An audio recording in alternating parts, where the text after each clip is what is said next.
Ukraine की खुफिया एजेंसियों ने रविवार को रूस के अंदर कुछ एयरबेस पर बहुत ही सोच समझकर और प्लानिंग से एक बड़ा ऑपरेशन किया। इस हमले में रूस को भारी नुकसान हुआ और उसके करीब 41 फाइटर प्लेन तबाह हो गए। यूक्रेनी एजेंटों ने रूस के अंदर दूर दराज के इलाकों तक पहुंचने के लिए एक नया तरीका अपनाया। उन्होंने विस्फोटकों से भरे ड्रोन को लकड़ी के बने शेड की छतों के नीचे छिपाया और इन शेड्स को ट्रकों में रखकर रूसी एयरबेसों के पास पहुंचाया गया।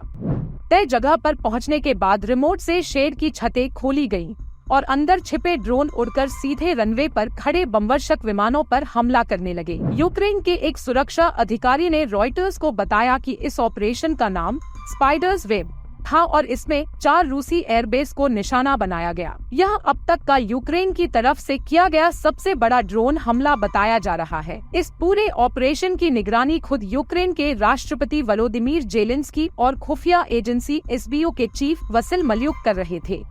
कहा जा रहा है कि इसमें 117 ड्रोन इस्तेमाल किए गए थे। अगर रूसी विमानों की तबाही की पुष्टि हो जाती है तो यह हमला अब तक का सबसे बड़ा और तबाही मचाने वाला हमला साबित हो सकता है। यूक्रेनी अधिकारी द्वारा शेयर की गई तस्वीरों और वीडियो में इंडस्ट्रियल गोदामों में ढेर सारे छोटे ड्रोन खड़े दिख रहे हैं। कुछ वीडियो में यह भी दिख रहा है कि लकड़ी के शेड्स की छतें हटाकर उनके अंदर से ड्रोन निकल रहे हैं। रूसी सोशल मीडिया पर भी कुछ ऐसे ही वीडियो सामने आए हैं जिनमें ट्रकों पर लदे शेड से ड्रोन उड़ते दिखाई दे रहे हैं। इस ऑपरेशन में सबसे बड़ा निशाना था रूस का बेलाया एयरबेस, जो कि यूक्रेन की सीमा से 4300 किलोमीटर दूर है। यहाँ रूस के Tu-22M सुपरसोनिक बमवर्षक विमान तैनात थे जो यूक्रेन पर मिसाइल हमलों में इस्तेमाल होते रहे हैं। वीडियो में कुछ बमवर्षक विमान जलते हुए नजर आ रहे हैं जिनमें Tu-95 भी शामिल है। खास बात यह है कि यह हमला उन ठिकानों पर हुआ जो सामान्य ड्रोन या मिसाइल की रेंज से बहुत दूर है। इसका मतलब है कि ड्रोन पहले से ही रूस के अंदर छिपाकर रखे गए थे। रूस ने भी इस हमले को स्वीकार किया है।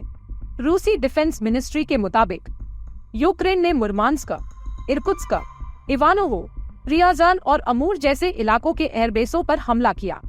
हालांकि रूस का कहना है कि ज्यादातर ड्रोन को मार गिराया गया, लेकिन मुर्मांस्क और इर्कुत्स्क में कुछ ड्रोन रनवे तक पहुंचने में कामयाब रहे, जिससे कुछ प्लेन जल गए। रूस ने कहा कि आग पर काबू पा लिया गया है और किसी की जान नहीं गई। वहीं रूस की सरकारी न्यूज एजेंसी टास ने बताया है कि जिन ट्रकों में ड्रोन लाए गए थे उनके ड्राइवरों से पूछताछ की जा रही है। ये हमला ऐसे वक्त पर हुआ जब एक हफ्ते पहले रूस ने यूक्रेन के शहरों पर अब तक का सबसे बड़ा हमला किया था, जिसमें 367 मिसाइल और ड्रोन दागे गए थे और 13 लोगों की जान चली गई थी। बताया जा रहा है कि इस ऑपरेशन की तैयारी में करीब 1.5 साल लगा। यूक्रेन ने इसमें FPV यानी फर्स्ट पर्सन व्यू ड्रोन का इस्तेमाल किया, जिन्हें ट्रकों में बने लकड़ी के केबिन में छिपा कर ले जाया गया था। सही वक्त पर केबिन की छतें खोली गयीं और ड्रोन उड़कर सीधे बमवर्षक विमानों पर जा गिरे। ये हमला इसलिए भी खास माना जा रहा है क्योंकि इसमें कम खर्च में बहुत बड़ा नुकसान पहुंचाया गया। एक FPV ड्रोन की कीमत कुछ $100 होती है, जबकि जिन बमवर्षक विमानों को नुकसान पहुंचा वो अरबों डॉलर के हैं।